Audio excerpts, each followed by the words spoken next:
अस्सलामुअलैकुम दोस्तों। Pakistan cricket team के पै दर पै शिकस्तों की वजह सामने आ गई है और ये वजह पाकिस्तान क्रिकेट टीम के साबिक डायरेक्टर मोहम्मद हफीज सामने लेके आए हैं कि पाकिस्तान क्रिकेट टीम क्यों हार रही है और सारा इल्जाम कप्तान जो साबिक पाकिस्तान के रहे हैं बाबर आजम उनके ऊपर डाला जा रहा है कि आज जो भी हो रहा है ये सब बाबर आजम की वजह से हो रहा है। मगर ऐसी क्या आफत आन पड़ी है कि बाबर आजम जो कि पाकिस्तान के एक स्टार एक लेजेंडरी बैटर हैं जिनकी बगैर शायद पाकिस्तान की टीम पूरी ही नहीं होती, जिनकी वजह से पाकिस्तान ने ओडीआई में नंबर 1 टीम का एजाज अपने नाम किया, T20 में नंबर 1 रही है और बाबर आजम खुद T20 और ओडीआई की रैंकिंग में नंबर 1 रहे हैं। उनके ऊपर ये इल्जाम क्यों लगाया जा रहा है, तो ये तमाम तर तफसीलात अभी हम आपको दे रहे हैं। जो सबसे पहली चीज थी कि आपको याद है कि एक जमाने में पाकिस्तान क्रिकेट बोर्ड ने योयो टेस्ट और फिटनेस टेस्ट का आगाज कर दिया था। योयो टेस्ट काफी मुश्किल होता है और इंडिया में भी ये टेस्ट होता है जिसमें खिलाड़ियों की मुकम्मल तौर पर फिजिकल जांच पड़ताल होती है, फिजिकल टेस्ट लिए जाते हैं, फिटनेस टेस्ट लिए जाते हैं और उन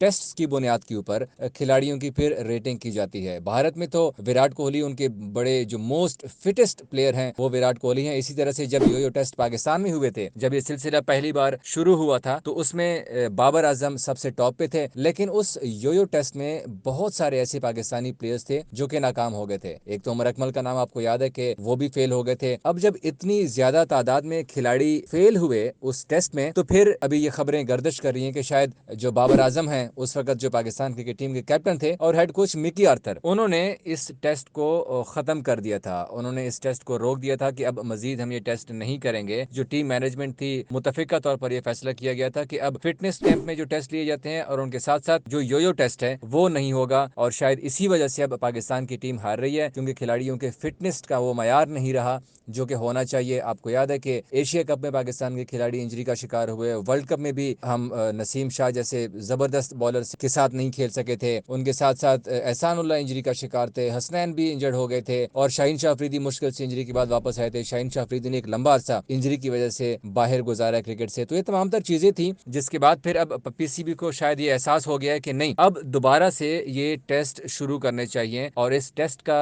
जो आइडिया है वो दिया है टीम डायरेक्टर, जो कि अब साबिक हम कह सकते हैं क्योंकि उनका कॉन्ट्रैक्ट हो चुका है, खत्म हो चुका है, मोहम्मद हफीज का। उन्होंने ये आइडिया दिया है कि अब योयो टेस्ट का सिलसिला दोबारा शुरू करना चाहिए और फिटनेस के ऊपर कोई समझौता नहीं होगा। अब आप देख रहे हैं कि इफ्तिखार अहमद भी थोड़े से हेल्दी हो चुके हैं। आजम खान के ऊपर काफी तनकीद होती है उनकी फिटनेस के ऊपर लेकर, क्योंकि देखें अगर योयो टेस्ट होता है कजाफी में, हमने देखा है कि खिलाड़ियों को कजाफी की सीढ़ियां नीचे से ऊपर तक, ऊपर से फिर नीचे आना, ये तमाम तर सीढ़ियां उनको प्रैक्टिस करवाई जाती थी कि अब आपने चढ़ना है भागते हुए और फिर उतरना है, फिर चढ़ना है उतरना है। तो उसमें खिलाड़ियों की फिटनेस का पता चल जाता है। इसके अलावा उनको और भी बहुत सारी जो मुश्किल किस्म की ड्रिल्स होती हैं वो करवाई जाती हैं और उसके बाद फिर खिलाड़ियों की रैंकिंग की जाती है, उनके फिटनेस टेस्ट को जांचा जाता है। तो उस तमाम तर चीजों में जो प्लेयर्स फेल हुए थे, तो हफीज कह रहे हैं कि अब जो खिलाड़ियों की फिटनेस है ना उसके ऊपर कोई कंप्रोमाइज नहीं होगा। जो फील्डिंग में और फिटनेस में पाकिस्तान के प्लेयर्स कमजोर दिखाई दे रहे हैं ना, और वो शायद इसी टेस्ट की वजह से हैं कि उनके टेस्ट एक लंबे अरसे से नहीं हुए हैं। और अब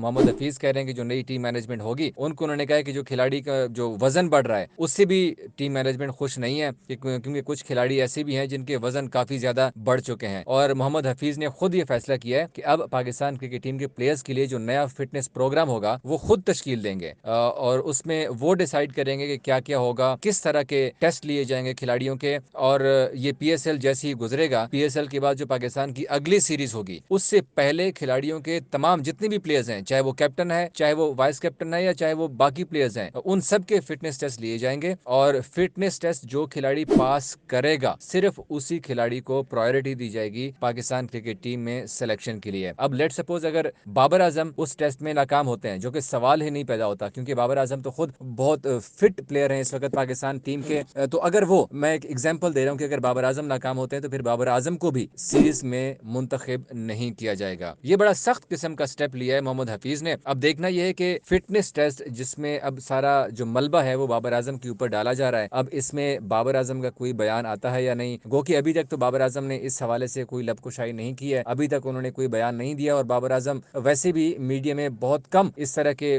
जो बयानात हैं वो देते हैं, अलबत्ता वो सारी जिम्मेदारी अपनी ऊपर ले लेते हैं, लेकिन पाकिस्तान टीम के खिलाफ अभी तक वो कोई अल्फाज नहीं बोलते, वो कोई किसी तरह का बयान जारी नहीं करते। तो अब देखना यह है कि पाकिस्तान की टीम मैनेजमेंट अब जो ये सख्त फैसला करने जा रही है क्या ये इंप्लीमेंट होगा या नहीं, क्योंकि एक लंबे अरसे से इस तरह के टेस्ट नहीं हुए पाकिस्तान की टीम टीम के। अब नई मैनेजमेंट आई है और नई मैनेजमेंट ये सख्त फैसले करने जा रही है। अब देखते हैं कि इसके ऊपर कब तक फैसला होता है। Thank you.